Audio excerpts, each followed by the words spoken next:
we're going to start off with kind of consensual. And they're going to be talking about the funniest Guideon stories. So for those of you that don't remember, the Guideon is the flags that battalions, companies, platoons, that the flag that they have that sort of accompanies them wherever they go when they are in when they're in the rear. And especially in basic training, each platoon has its own Guideon. You have to carry the Guideon everywhere you march to for training. So that's what the Guideon is. And apparently this is funny Guideon stories from the military. All right, so this is about some Guideon shenanigans, which I figured would spark some stories for us. So it says, this is from John. So Minnesota National Guard, FSC attached to a cavalry squadron. It's 2024. It's weekend drill and all the squadron is at camp. It's Saturday night and we have the green light, meaning they're allowed to drink. Everyone goes to sleep. And then about 3 a.m. Sunday morning, our bay lights flip on. Everyone is looking around confused and some pissed off and clearly intoxicated first sergeant and his female commander comes stomping through yelling at all of us about who took our Guideon. Everyone was just confused and tired, and we all tell them we don't know what he's talking about, and then they leave. The next morning, we wake up and start talking to people in the other bays, and turns out First Sergeant and Commander had walked through every bay of our building, asking everyone the same question.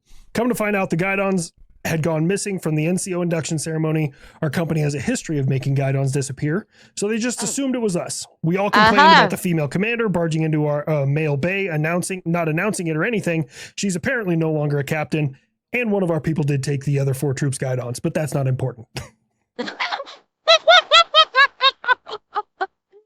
Oh, God.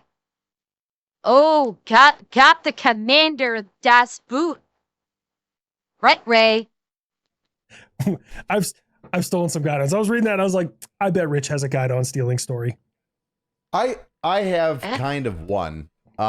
It's pretty short and simple. Okay. Short and sweet. So years ago in basic training land, I went down during the 4th of July, and Fort Leonard Wood would have, 4th of July fireworks and parties and a band play for the entire post. And as much of a pain in the ass as it was, which wasn't really much of a pain in the ass, I understand why Fort Leonard Wood did this. And that is, they said, hey, if you've got troops, in basic training land, you're going to march them down and they're going to sit in a formation with all the other basic trainees in a roped off area. And they're going to watch the 4th of July show. We're not just going to have, 30 families show up. We want numbers there. And they're going to go there. And we're like, fine, do that. Okay. As if we had a choice. So we march them down, and there's all the other battalions and companies and, et cetera, with all their basic trainees, sitting down in the roped off areas, watching the show go on. And 2 things happened. One, I was like, trainees, since you're here and I'm forced to be here with you, you will sound off at the end of every song. You will scream and cheer your brains out at the end of every song. Do you understand? They're like, yes, Drill Sergeant. So I have an entire company of trainees that, like, every time this band would stop playing, they'd be like, yeah! Just like, erupting, 180, 190, 210 privates. Jumping up and down, clapping. And I'd be like, down. I'd be like, I'd build them up, and then I'd, bring them down. And Rich was a fucking conductor. He was conducting his trainee symphonic orchestra. It's a composer. Yeah.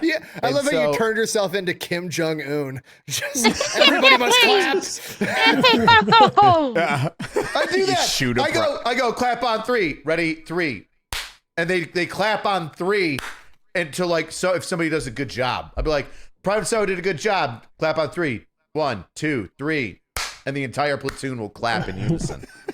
So they're screaming, so much so that the band, the lead singer, this female lead singer, is just like, yeah, look at these guys having a good time over there. They're screaming and cheering. And I'm like, you scream and cheer back to that nice young lady. And they're like, yeah. So I'm like, you're not going to let these people feel unwanted here because you suck. You're going to scream every time. I'm going to try and make your lives miserable even though you're here. And then after that, there was another company that was obviously in front of us. We're in the trainee area. And I just like look at the drill sergeants and I give them like the nod and they're like, no, what are you going to do? You know, oh like, no, you know, the different companies. I'm like, I'm looking at these dudes. They're looking at me. I'm like, I'm going to do something kind of look.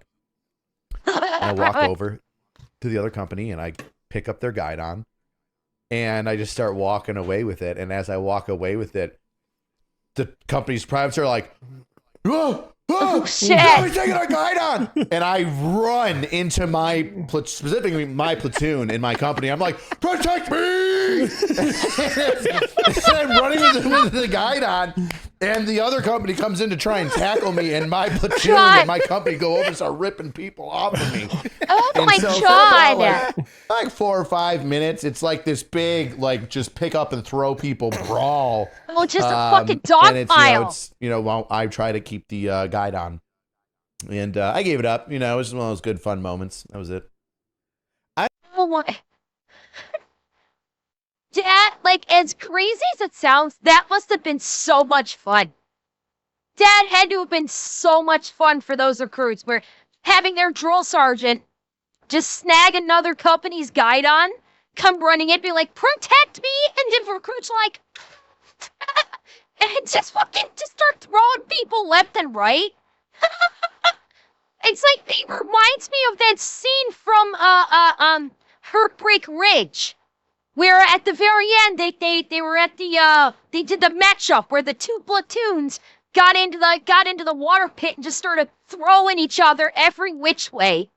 I love the different leadership. I think I've told the story, but First Sergeant Jones, First Sergeant Jones was like, we were called Jonestown. He was fucking oh, dude, Jones, like First Sergeant Jones was First Sergeant in 9 years or 10 years. And then right before Iraq, he did the long walk, got accepted in Delta and was gone.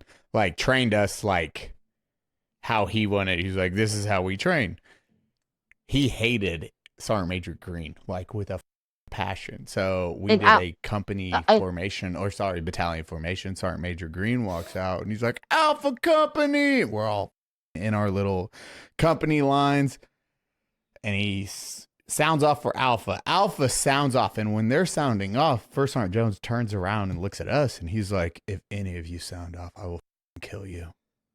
So like, oh. Fuck. So we just like all walk up. Cool. So then Sergeant Major goes to Bico, us. And he's like, Bravo Company. First Sergeant Jones like, we're good. Who? Sergeant Major? That's it. It's just utter silence. And the Sergeant Major's like, are they not going to sound off? Let's ask him. Nope. They're good, Sergeant Major. No, they're good. Utter silence. And then everyone else sounded, dude. Yeah, First Sergeant Jones did not around. No.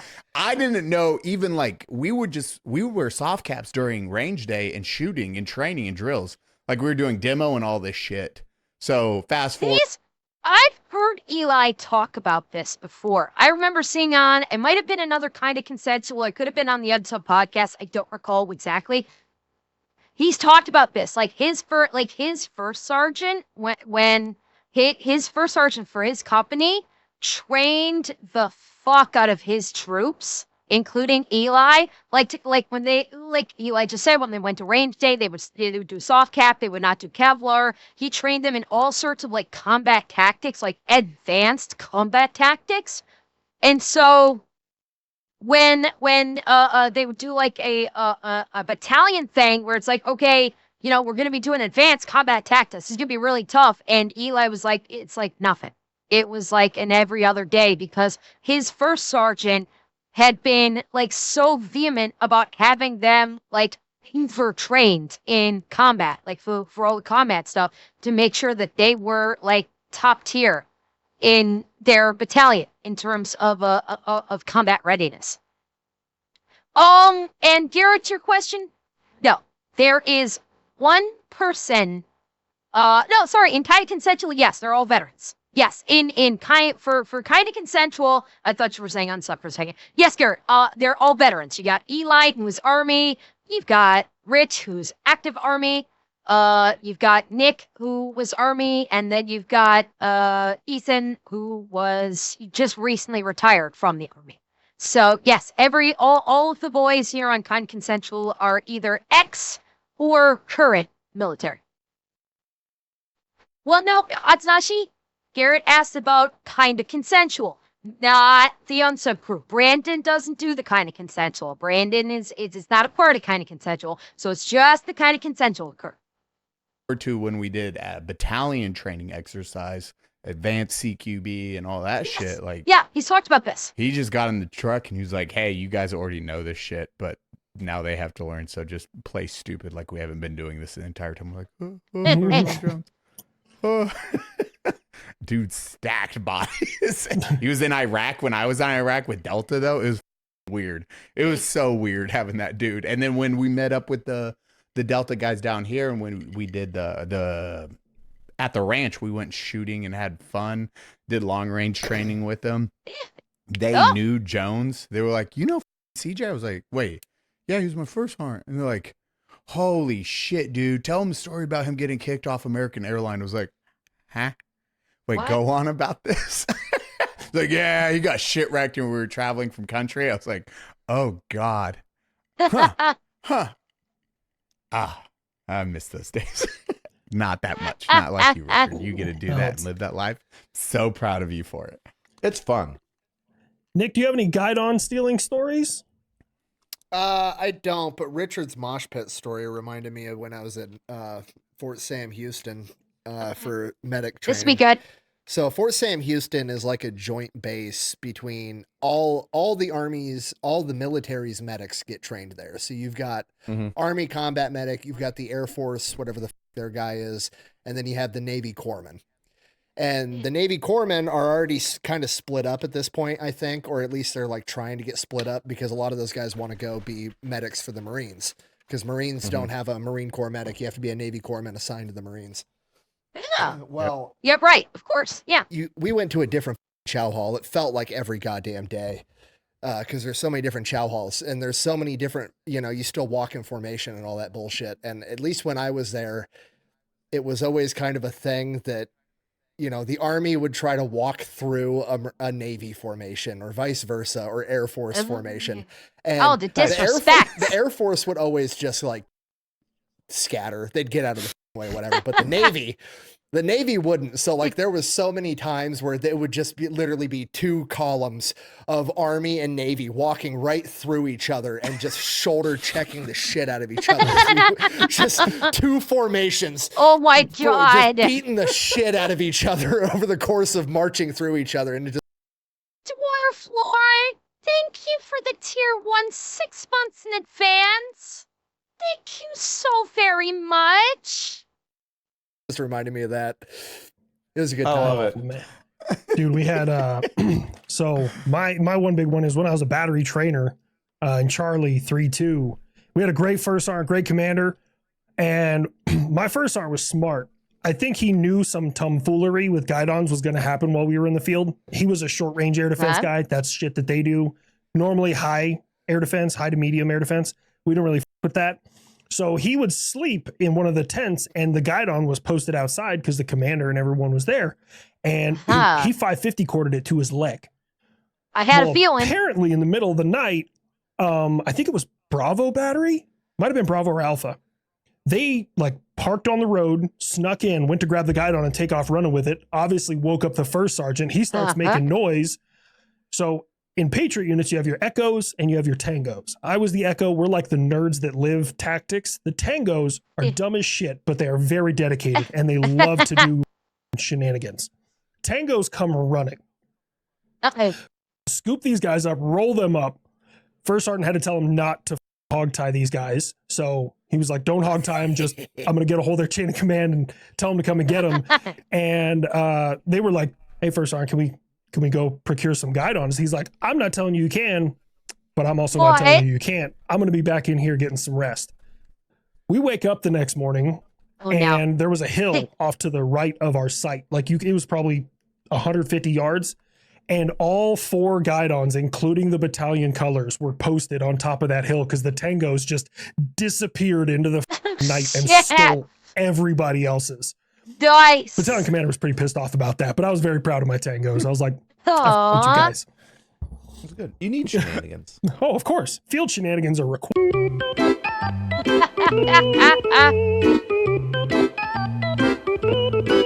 Hell yeah. Chat, do you have any Guidon stories? Were you naughty when you were in basic, and did you steal some Guidons yourself, maybe?